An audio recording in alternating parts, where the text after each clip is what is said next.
Hi, Danny Boyle here from Songwriters International. Today we're going to be going over a song by Ed Sheeran, a song called Shape of You, which has had over 7 billion streams on Spotify, 3 billion views on YouTube, and has been regarded as the biggest song of the 20th century. We're going to be going over what made this song so successful, from its lyrical content to its melody, to its production, and everything in between. You'll be able to take away some really key points of what made this song so good, and you'll be able to implement that and put it into your own music. So let's start delving into the song itself. So first of all, let's take a look at who wrote the song. So we have Ed Sheeran, we have his longtime writing partner, Johnny McNaid, who was previously in Snow Patrol, and then we have record producer and songwriter Steve Mack, who also produced the track itself. So first of all, I want to stress the importance of collaboration. If Ed was to have written this song on his own or attempted to, it would have never have came out the way it has. So anywhere between 2 to 5 people in a writing session is a great number, and you'll find the song that you get at the end of the session is far better than what you would get if you were to write on your own. So collaboration, first of all, is key. So let's take a look also now at the structure of the song. So it follows a very typical pop structure in the way it works. And we have an intro, first of all, and then we have the verse, then we have a pre-chorus, and then we have the chorus. Then it goes into what we call a B-chorus, or if you want to call it a post-chorus, that's fine. Then we have verse 2, then we have the pre-chorus again, then we have chorus, then we have the B-chorus or post-chorus, however you want to call it, and then the breakdown bridge area, and then finally a big chorus. So now that we've gone over the structure, let's pick up the guitar and let's have a look at the chords that make up the song. We have 4 chords throughout the whole of the song, which are as follows. We have the A minor, we have a D minor, we have an F, and then finally we have a G. And they're the 4 chords that make up the song. So you don't have to worry about fancy chords, you don't have to worry about having different chords in the pre-chorus to the verse.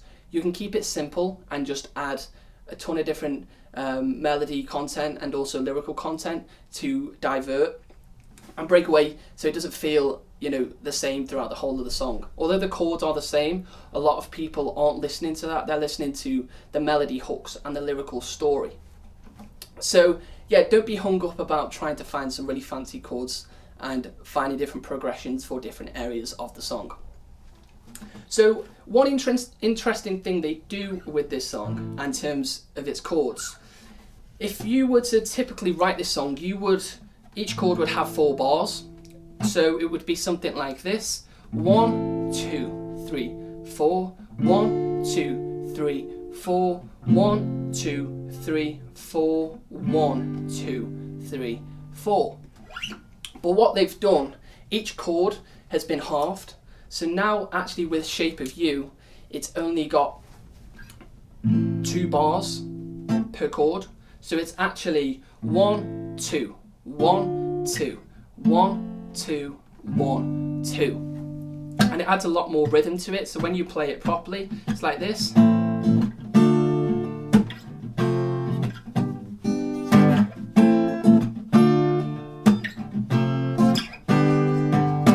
So just something as subtle as that, just a subtle change, can start driving your session in a different direction.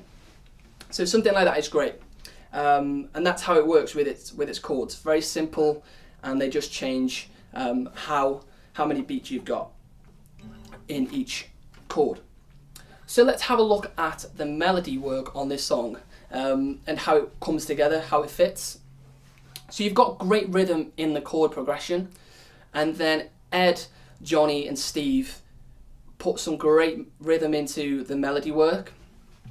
So if we take a look at the verse, we've got: the club isn't the best place to find the love, so the bar is where I go. Me and my friends are at the table doing shots, drinking fast, and then we talk slow. So it's got this really rhythmic feel to it. So what do I mean by that? It feels like it's bouncing everywhere. The So rather than it just being like a straight line, the club isn't the best place to find a lover. There's a lot going on. So the club isn't the best place. It's, if you imagined it on a graph, on a piece of paper, it would be jumping up and down. The club isn't the best place to find a lover, but the party's where I go. And it's a great melody. So adding this kind of rhythm with the way the chords sit is fantastic and works really well. Then we have the pre-chorus, which doesn't really divert a massive amount away from the melody in the verse. So the pre-chorus is like this. And girl, you know I want your love. Your love was handmade for somebody like me. Come on now, follow my lead. Come on now, follow my lead.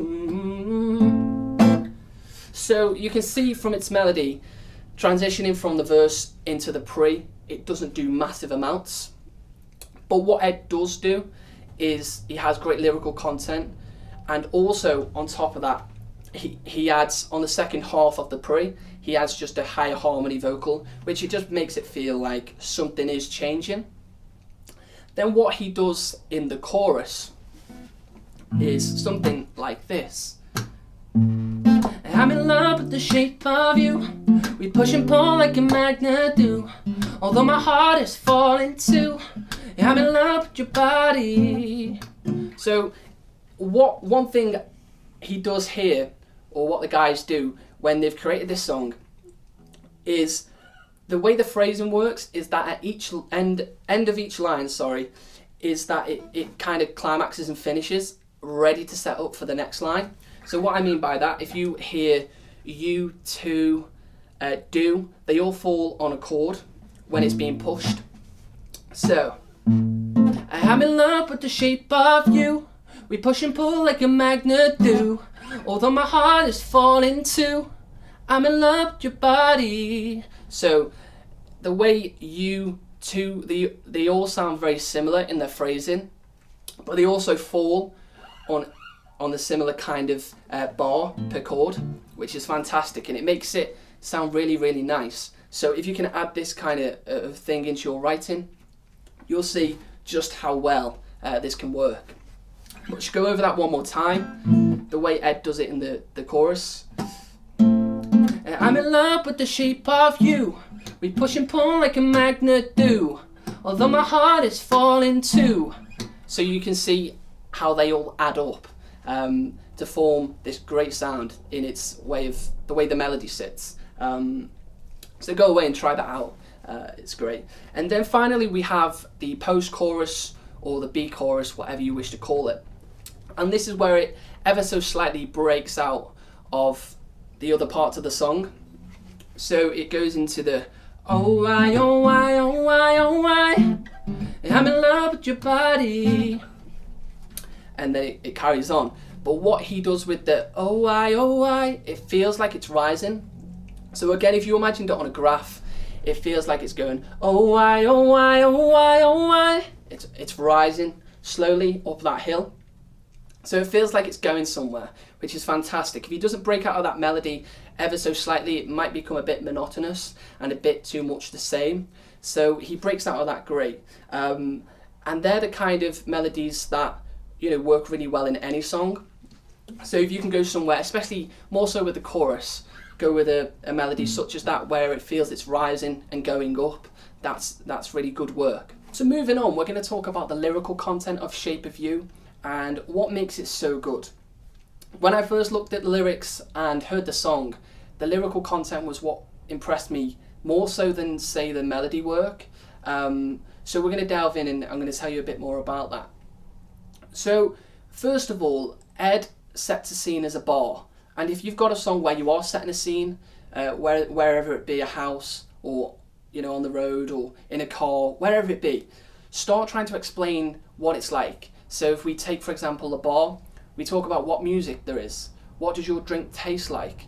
Who's around you? Is it busy? And all these questions that you can ask yourself and you can then answer in the song. So if we look at Ed's song Shape of You, he explains he's in a bar. He explains that Van der Man, he's obviously relating back to Van Morrison, is on the jukebox. He talks about going to the bar to have some shots and that they're drinking fast and talking slow and all this kind of stuff. So he goes into great detail about his surroundings and what's going on. So I hugely advise that. Whatever genre of writing you're doing, this technique works 100%. So try and implement that into your writing if you can. Another thing Ed does with this song is he has opposites of lyrics. So what do I mean by that? Well, if we take verse 1 for example, you have, the club isn't the best place to find a lover, so the bar is where I go. So club and bar are the opposites of each other. And then he talks about bar is where I go. Me and my friends are at the table doing shots, drinking fast, then we talk slow. So fast and slow are the opposites of lyrics. And then also we have in the chorus, we push and pull like a magnet do. So you've got push and pull. He then goes into verse 2 and talks about sweet and sour. So he does this really, really well. And there's loads of other songs that do it. So if we take, for example, Passengers, Let Her Go, and also What Do You Mean by Justin Bieber, if you go and take a listen to them, you'll hear the same kind of lyrical content going on. And if you're still unsure what I mean by opposites of lyrics, it's literally the opposites of each other. So up and down, left and right, black and white, sweet and sour, all these kind of things to start adding into your writing, which is really, really clever. And one more thing I want to touch on with the lyrical side of things, where it still comes under the melody work as well in some ways, but the phrasing he has at the end of, it sits underneath the production, but he has throughout the song as a little phrase, which is like a little hook. So in the pre-chorus where it's girl, you know I want your love was handmade for somebody like me, come on now follow my lead, come on now follow my lead, that bit there. But he also has it throughout the verse, so if you take a listen, you'll hear that little hook which goes throughout the whole of the song. So in terms of its lyrical content, there's some bits that I've picked up, and you can start trying to use a similar techniques that they've used and start putting it into your music. So an overview of what we've gone over today is firstly the importance of collaboration. Then we touched upon the typical structures of a pop song, and you can use this for any genre of music. Also then we touched upon just keeping your chords simple, it doesn't have to be complicated. Then we also went over melody work, try and start adding some more rhythm into your stuff if you're not already. Then also some lyrical ideas and how we can start changing our mindset on how we create lyrics. Use the opposites of lyrics, set a scene and start building what's going on around you. So I've been Danny Boyle from Songwriters International. I hope you've enjoyed this. And we also offer courses and mentoring. So if you're serious about a career in music and want to learn from people who are actually doing it in the industry now, then I hugely advise it. Like, if you're watching this video, then obviously you are serious. So why stop there? Let's continue. I'd love to get to know you as well. So our website is linked below if you want to fill out a form and send that in to us, and we'll be in touch shortly. Thank you very much again, and I'll see you soon.